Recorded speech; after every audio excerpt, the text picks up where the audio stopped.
Hello বন্ধুরা, আজ আমি বেশ কিছু কথা বলার জন্য ক্যামেরার সামনে বসলাম। প্রায় ১ বছর পর আজ আমি ক্যামেরার সামনে বসলাম। আজ আমি তোমাদের সাথে আমার একটা রোগের কথা শেয়ার করব। যে রোগটায় আমি আসক্ত, তো সেই রোগটার কথাই শেয়ার করব। তাই ক্যামেরাটা অন করলাম। তার আগে ২-৪ কথা বলে নিই।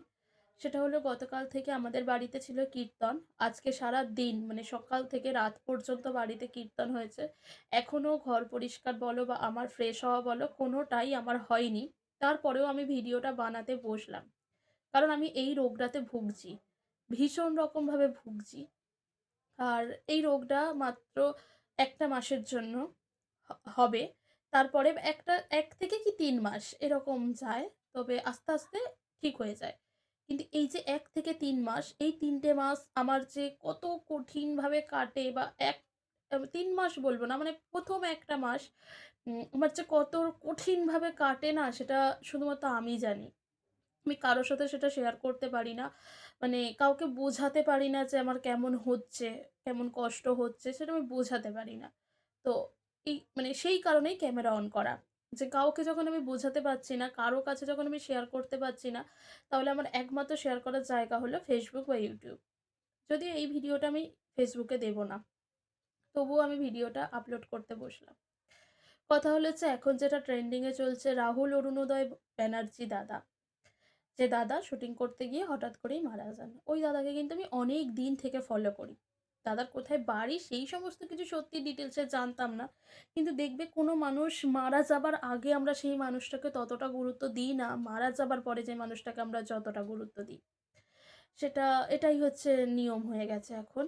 আ দাদার ফেসবুকে ফলোয়ার্স ছিল দাদা বেঁচে থাকাতে যে ১,০০,০০০ সেখানে বর্তমানে দাদার ফেসবুকে ফলোয়ার্স ২,৬১,০০০ লাস্ট আমি দেখেছিলাম ২,৬১,০০০ মানে এই ৭টা ৮টা দিনে দাদা মারা যাবার পরে প্রায় ১,৫০,০০০ কাছাকাছি ফলোয়ার্স দাদার বেড়ে গেছে। ১,৫০,০০০ এরও বেশি হবে। ফলোয়ার্স বেড়ে গেছে। তো যে কথাটা বলতে চাই সেটা হলো যে আমি এইরকম একটা রোগে আসক্ত। আমি না এই ব্যাপারটা মানে আমার ব্রেন সবসময় শুধু ওইটা। মানে আমি ঘুমোতে যাচ্ছি আমার ব্রেনে এটা চলছে। আমি ঘুমিয়েও মানুষটার স্বপ্ন দেখছি। আমি এত বাড়িতে হই হুল্লোড় আনন্দ মানে অনুষ্ঠান সবাই সবকিছু করছে। সমস্ত কিছুর মাঝে আমি ফোন স্ক্রল করছি শুধুমাত্র দাদার আপডেট দেখার জন্য। যে কি আপডেট, নতুন কি আপডেট Facebook এ এলো। আ কি হচ্ছে বা প্রিয়াঙ্কাদির মনে এখন কি চলছে, সহজের কি হবে? মানে আমি এই সমস্ত কিছুতে আসক্ত। মানে এটা একটা রোগ আমি মনে করি। এটা একটা রোগ ছাড়া কিছু নয়। মানে এই রোগটার নাম কি? বা এই রোগটা থেকে মুক্তির উপায় কি? আমি খুব ভালো করে জানি যে ১ থেকে ৩ মাস পরে আ মানে আমি ভুলেই যাবো। হয়তো তখন দিনে একবারও আমি সার্চ করে দেখব না রাহুলদার প্রোফাইলটা। বা প্রিয়াঙ্কাদির প্রোফাইলেও দেখব না যে প্রিয়াঙ্কাদি কি আপলোড করলো, কি দিল। হ্যাঁ, দেখব অবশ্যই যখন সামনে আসবে দেখব। কিন্তু এই যে রোগটায় আমি ভুগছি মানে এটা শুধু রাহুলদার জন্য নয়। এটা আমার অনেক ছোটবেলা থেকে। আমার মনে আছে আমার স্কুলের একটা স্যার হঠাৎ করে অ্যাক্সিডেন্টে মারা গিয়েছিল। মানে একটা অনুষ্ঠান বাড়ি খেতে গিয়েছিল। সেখানে খেয়ে-দেয়ে বাড়ি ফেরার সময় সুস্থ মানুষটা গাড়ির তলায় পিষে মারা যায়। আ তো যখন খবরটা শুনেছিলাম আমার ঘরে বসে মানে যে বাড়িতে আমি বড় হয়েছি, তো সেই বাড়ির ঘরে বসে আমি কান্না করছি। সন্ধ্যেবেলা। এটা আমার এখনো মনে আছে। এমনকি এই কথাটা আজকে ১ম বার আমি ক্যামেরার সামনে বলছি। কেউ জানে না শুধুমাত্র আমার মা ছাড়া।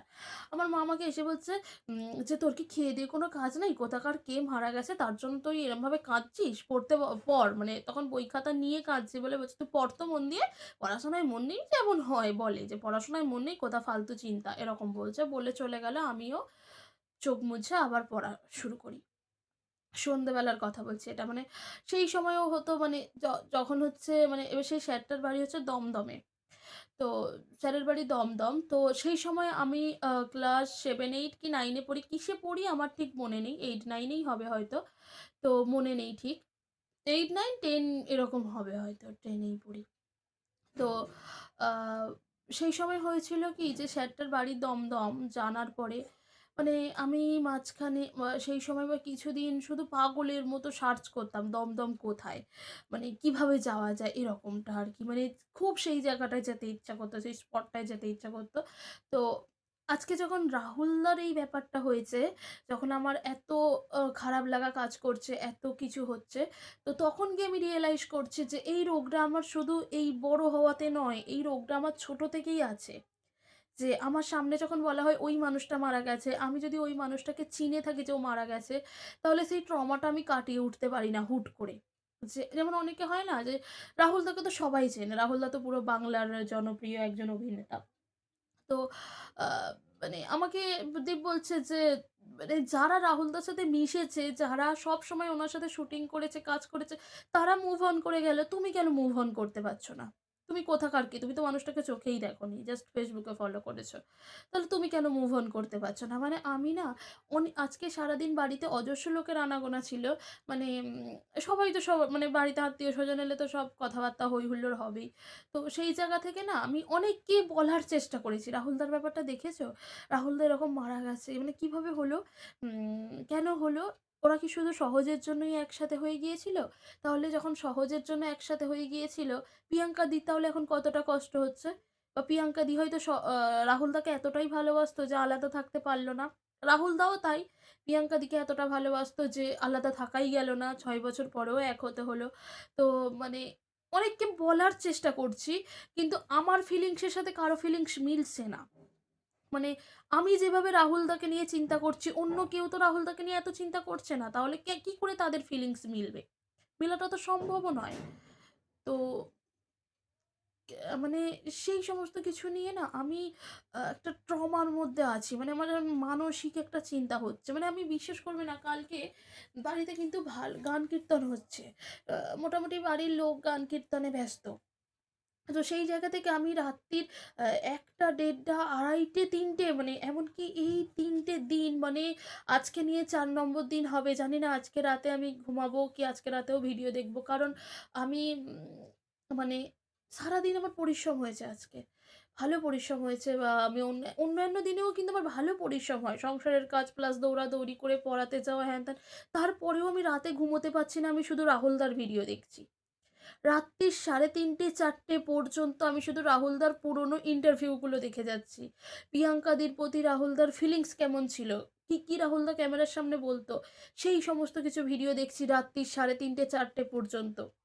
মানে আমি ঘুমোতে পারছি না। মানে আমার এমনই একটা আমি ট্রমার মধ্যে আছি যে আমি ঘুমোতে গেলেও আমার ওই একই চিন্তা মাথার মধ্যে ঘুরছে যে রাহুলদার কি ছিল? রাহুলদার কি হয়েছিল? কেন এমনটা হলো? রাহুলদারও তাহলে লক্ষ, লক্ষ স্বপ্ন ছিল। সহজকে নিয়ে রাহুলদার অনেক স্বপ্ন ছিল। সহজকে একটা ভালো জায়গায় পড়াশোনার জন্য পাঠাবে।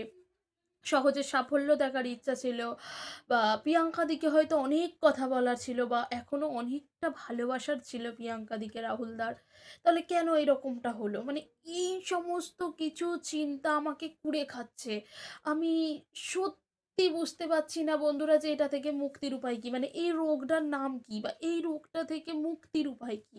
মানে আমি যে এত কিছু ভাবছি, এই ভাবনাটা তো আমার সারা জীবনের জন্য নয় কিন্তু, আমি বারবার বলছি।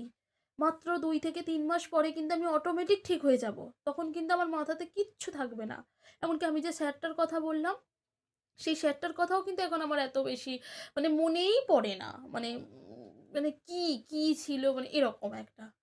তো এই কদিন আগেও আরেকটা হয়েছিল বাংলাদেশের ঘটনা। দীপঙ্কর দীপ দাস বলে একটা ভাই, সেই ভাইটা মালয়েশিয়া গিয়েছিল উচ্চশিক্ষার জন্য। সেখানে গিয়ে হার্ট অ্যাটাকে মারা যায়। তার প্রেমিকা ছিল, বাবা-মা। তাদের পুরো পরিবারকে আমি এখন ফলো করি। আ রেগুলার বেসিসে তাদের ভিডিও দেখি। কিন্তু সেই সময় যখন এই ভাইটার মৃত্যুর খবর পেয়েছিলাম, বা ভাইটা বেঁচে থাকাতে কিন্তু আমি ভাইটার কোনো ভিডিও দেখতাম না, চিনতাম না। হুম? ভাইটা যখন আ মারা গেল তখন আমি মানে ১০০ বার করে ভাইটার প্রোফাইল দেখছি। এমনকি এখন আমি ভাইটার সবাইকে ফলো করি। মামা, মামি থেকে শুরু করে সবাইকে। যে তারা কি আপডেট দিচ্ছে। তাদের কিন্তু বাংলাদেশে বাড়ি। এবার অনেকেই বলতে পারো যে তোমার খেয়ে-দেয়ে কোনো কাজ নেই। কেন তুমি এটা করো? তোমার হয়তো কোনো কাজ নেই। কিন্তু অজস্র সারাদিন আমি ব্যস্ত থাকি। আর বিশ্বাস করো, যদি এদেরকে নিয়ে চিন্তা করতে হয় না, এদের ছাড়াও আমার নিজের জীবনে এমন কিছু চিন্তা আছে না যেগুলো এক আকাশ সমান।